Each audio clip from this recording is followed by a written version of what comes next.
Se ci penso un po', i motivi per leggere un libro sono veramente infiniti. Si può leggere un libro perché costretti, perché incuriositi, perché in qualche modo si vuole dimostrare qualcosa a qualcuno, o semplicemente perché questo libro ci può essere utile. Io nella mia vita ho letto vari libri per motivazioni completamente diverse. Quando mi costringevano a farlo non lo facevo, e poi per caso mi sono ritrovato poco prima di partire per il mio primo viaggio in Germania con 3 libri vicino, che erano La coscienza di Zeno di Italo Svevo, I canti del caos di Antonio Moresco e Le metamorfosi di Kafka, che per la prima volta ritenei interessanti proprio come oggetti, e quindi decisi di prenderli, aprirli, e da lì cominciò tutto. La svolta che prese la mia vita, la curiosità irrefrenabile che mi caratterizza tuttora per quanto riguarda la ricerca continua di libri che mi piacciono, mi ispirino e che mi facciano compagnia, pensare e in qualche modo anche ricredere su tutto. Ascoltando un video su YouTube vengo alla conoscenza di una storia molto strana, molto particolare, che mi ha colpito fortemente. L'autore di un libro chiamato John O'Brien, che dopo molte difficoltà riesce a pubblicare un piccolo volume, un romanzo, che si chiama Via da Las Vegas, che dopo qualche anno riesce a diventare uno script per un film. Questa notizia, che nella maggior parte dei casi farebbe felice chiunque, ha nel suo caso un risvolto estremo. Infatti l'autore, esattamente 2 settimane dopo essere venuto a conoscenza di questa novità, di questa opportunità, si toglie la vita. Questa informazione qui mi aveva fortemente scosso, perché molto spesso ciò che si ricerca nella nostra vita è l'accettazione, e raggiungere degli obiettivi ci fomenta, a volte ci fa star meglio, ma quello che ci fanno capire i grandi autori è che quando loro scrivono lo fanno sempre e solamente per loro stessi, e il fatto che un'opera venga letta, apprezzata, trasformata in un film a loro in realtà non interessa. E quindi, se è vero che sì, scrivevano anche per star meglio, per esorcizzare quello che vivevano, non significhi che poi una volta scritto questo male se ne vada, e nel suo caso addirittura sembra quasi essere peggiorato. Via da Las Vegas è un libro molto breve, sono esattamente 200 pagine in questa edizione qui, che ho apprezzato tantissimo, ed è una storia pesantissima, di quel pesante che non può che rimescolarti fino in fondo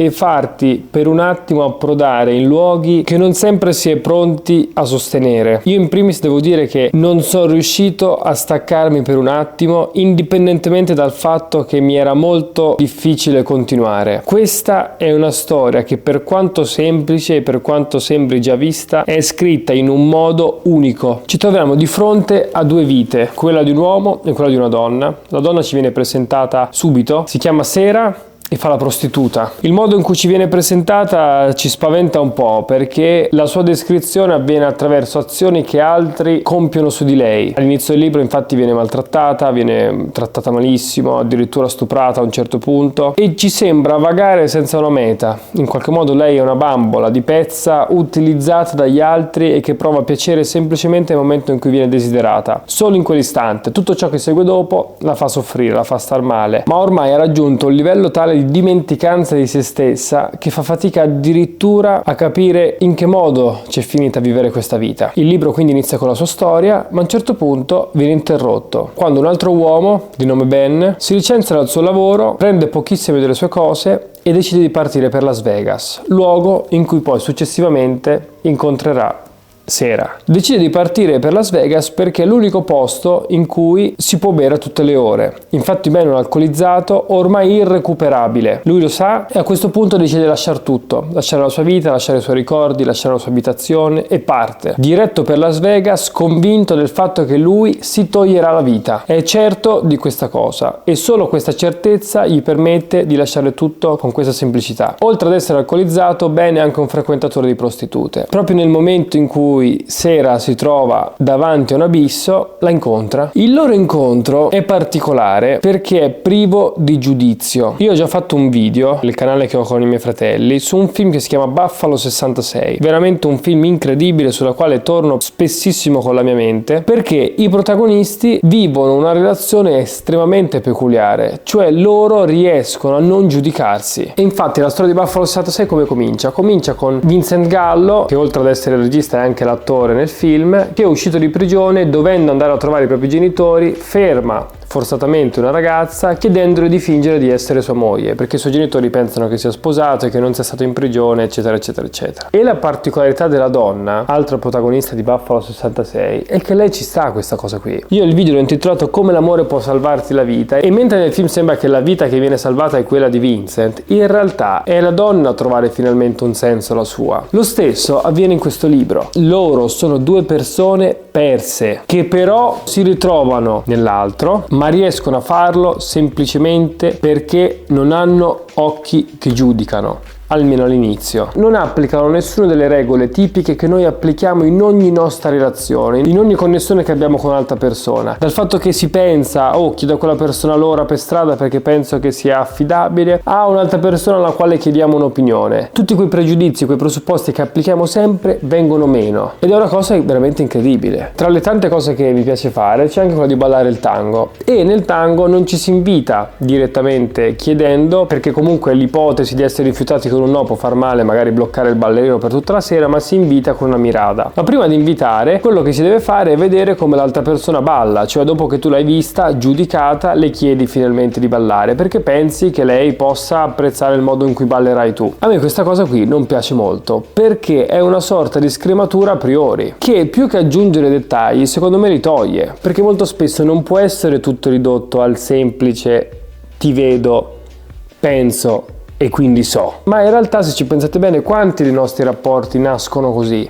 Continuano così, con supposizioni, idee, non detti, oppure anche detti che però in realtà non vengono approfonditi. Ecco, in questo libro Ben e Sera non fanno niente di tutto questo. Lui sa che lei fa la prostituta, ma non la giudica, al punto tale che lei a un certo punto deve anche tastare un po' la situazione e dice: guarda, io stavo pensando di riandare a lavorare. Ovviamente loro si sono conosciuti perché lei faceva la prostituta e quindi lui intuisce che con lavorare intende il fatto che deve tornare per strada, ma lui le fa un discorso che ci dice tantissimo su questo libro. Sera, riprende lui, spero che tu capisca come la penso sulla cosa. Prima di tutto, tu hai libero accesso ai miei soldi. Possiamo comprare un paio di casse di liquori e tu puoi tenerti il resto. Ma non credo che ora tu mi stia parlando di soldi. Credo che tu mi stia parlando di te. Ora voglio dirti che io sono innamorato di te, ma sia come sia non sono qui per caricarti sulle spalle le contorsioni della mia vita. Non sono qui per esigere tutte le tue attenzioni, al punto di distoglierti dalla tua vita. Sappiamo che sono un alcolizzato. Questo fa parte di ciò che abbiamo qui noi due e tu lo accetti.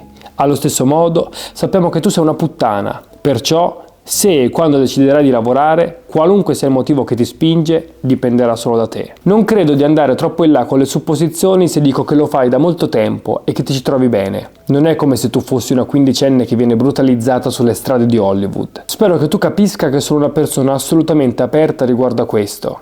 Tu non sei una stranezza per me. Anzi, io mi sento piuttosto simile a te.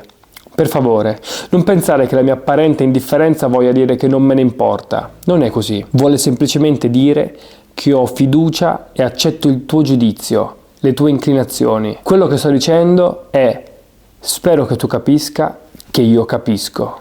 Ovviamente questo discorso commuove Sera tanto quanto commuove noi. Perché? Perché in realtà è semplicemente la cosa più vera che lui potesse dire in quel momento. Questo è un libro sulla verità assoluta, la verità assoluta di due protagonisti che sanno sin dal principio di non poter rifuggire dalla loro vita, dal loro destino, ma anche la verità assoluta di un autore ammorbato dall'alcol, che non ha bisogno che nessuno gli dica chi è e cosa fare. Tutti noi ci ritroviamo a fare molto spesso cose per altri e questa cosa qui un po' ci tutela perché ci conferisce quella responsabilità che ci fa sentire vivi. Lo stesso vale per la nostra identità. Noi abbiamo un nome perché qualcuno ci chiami, ma il non necessitare di questo nome le cose non le semplifica, le complica, perché non si sa più chi si è veramente. Il non aver niente da fare per gli altri ci pone in una condizione polare. O lo si fa per noi stessi o non ha senso che si faccia, ma non tutto lo si fa per noi. Per noi stessi è giusto bene, per noi stessi è giusto darsi agli altri, ma in realtà può arrivare qualcuno e dirci: guarda, questa cosa qui ti fa male. E non vuol dire che bisogna vivere seguendo quello che vogliono gli altri, le aspettative degli altri,